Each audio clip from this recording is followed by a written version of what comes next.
talked to you about Magnus before, and you say he's an accountable guy. And after the game he had tonight, what's it say about him to turn in the shootout performance that he had? Yeah, it was real good. Obviously, made some big saves in the shootout, and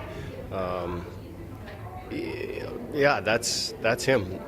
That's what we saw last year. We saw him battle. We saw him compete. And when you lose your confidence a little bit, things don't go your way. It seems like bad things, just seem to happen. And for him to have a performance like that, for his teammates to see him in that shootout, I think will go a long way. And going with Taylor for the first in the shootout was a pretty simple choice. Oh my gosh, yeah. I mean, if Nashville had room, he wouldn't be with us. We really believe that. Like, he has just played so well.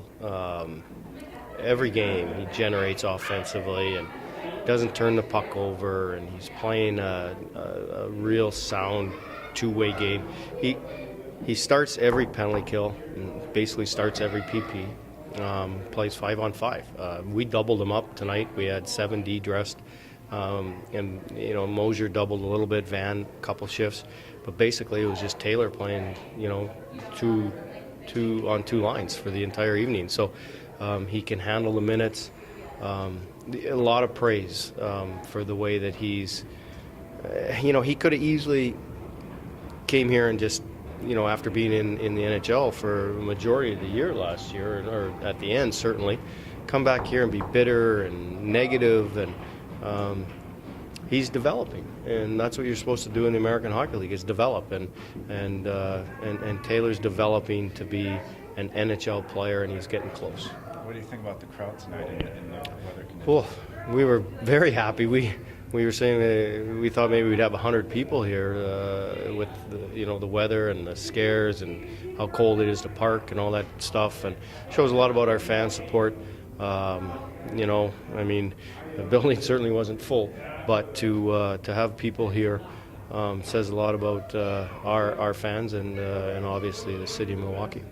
Yeah, Lake Erie was tough sledding for you guys, but you're able to really get back to your game tonight. Sometimes a game like that, certainly the second game, you hope will be a turning point, and not necessarily like we've been awful, but a bonding point, I guess, for your team. And although you never want to talk about fights and all that kind of stuff, but we stuck together. Daryl's obviously has battled to play in the American Hockey League, and he battled that night in a fight, and we weren't good for 2 periods. Well, we weren't good for 5 periods. We were good for 1 period. The first period in the second game, but our group, as we've talked about so many times, has bounced back, and we go game by game, and we don't let it fester, and we usually come back with a competitive game after a subpar 1 and certainly a subpar 2 in Lake Erie. So happy with the group for sure.